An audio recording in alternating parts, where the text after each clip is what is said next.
Hello, friends. I am Ariana. I am 35 years old. Today, I'm going to tell you about the struggle of my life. Before listening to this story, please subscribe to this channel.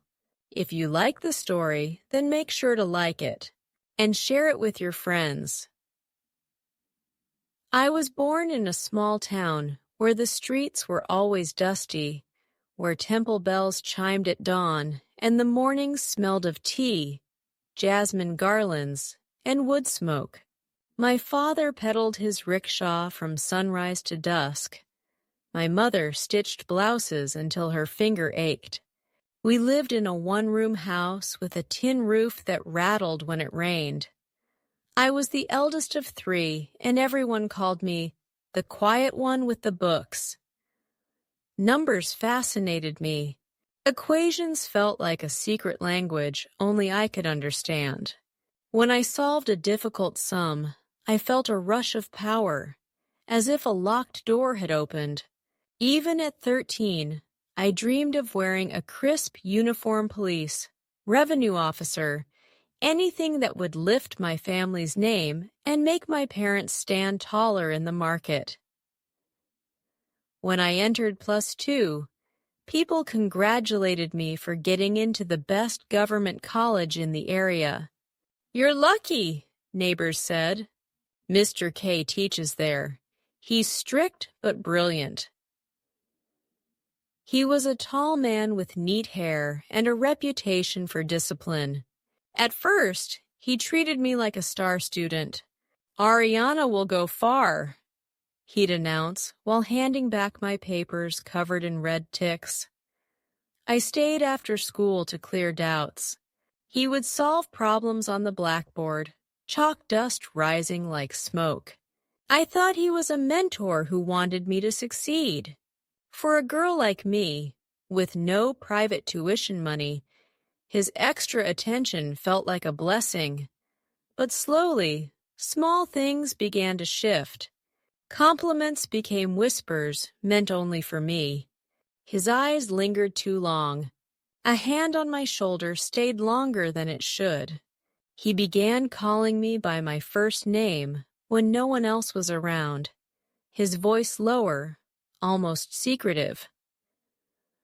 One afternoon, he locked the classroom door while explaining a sum. Nothing obvious happened, but every cell in my body screamed danger. The walls felt closer, the air thicker. I walked home trembling, clutching my books like a shield. I didn't tell my mother. I didn't have words. How do you describe a wrong that leaves no mark but bruises your mind? I kept going to school. I kept solving equations. On the outside, I was the same Ariana. Inside, I was folding in on myself. My friends laughed at lunch, swapped snacks, teased each other. I sat quietly, afraid that if I spoke, my secret would spill out.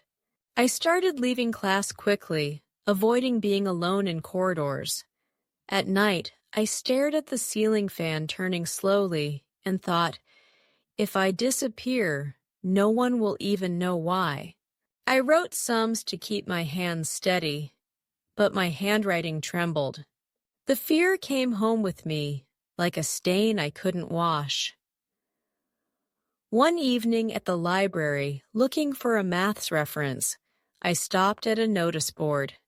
There was a poster of a woman police officer saluting in khaki.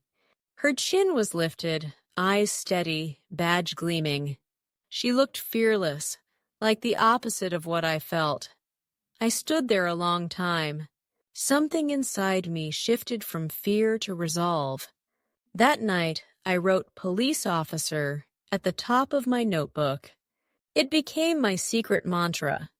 While Mr. K thought he was breaking me, I was building an escape route inside my head. I began to study not just for exams, but for the police recruitment tests. I woke at 4 a.m., ran barefoot around the playground to build stamina, then came home and did maths problems until my eyes burned. Each push-up, each page turned was my silent act of defiance. Quietly, I also began protecting myself.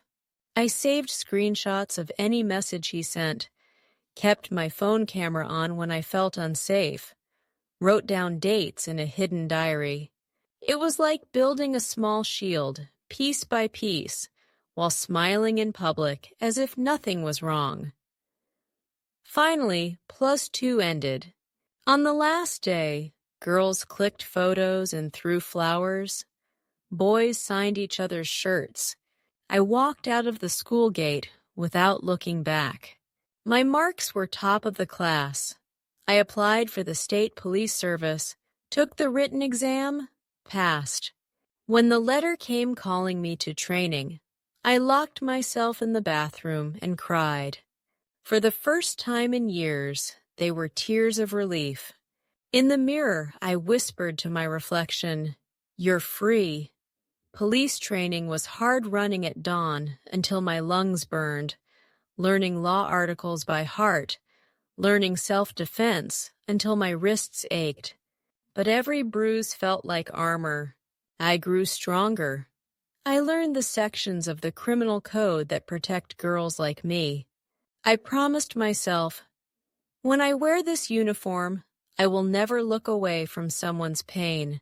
In the barracks at night, I would sometimes imagine standing back in my old classroom, not as a frightened student, but as an officer. 2 years later, I returned to my district station as a probationary officer. The khaki uniform fit my shoulders like a second skin. People saluted me. Even Mr. K, still at the school, saw me on inspection day. He looked away, but I didn't. By then, I had already filed a proper case with the evidence I had saved. This time the law was on my side. My voice didn't shake as I gave my statement. My hands didn't tremble when I signed the papers. The investigation was slow but steady. Each step felt like reclaiming a piece of myself. Mr. K was suspended and later convicted under the sections that punish abuse of authority. I didn't shout or gloat. I simply did my duty. Standing in court in my uniform, I felt the weight of my old fear lift. Now when I walk past that school, children smile at me. Some girls whisper that they want to join the police too. I tell them, study hard, trust yourself, and speak up. If someone makes you feel unsafe, you're not alone. My story began in silence, but it ends in a voice my own. And every time I zip up my khaki jacket, I remember the girl I was, trembling in a locked classroom, and the woman I became, standing tall in court.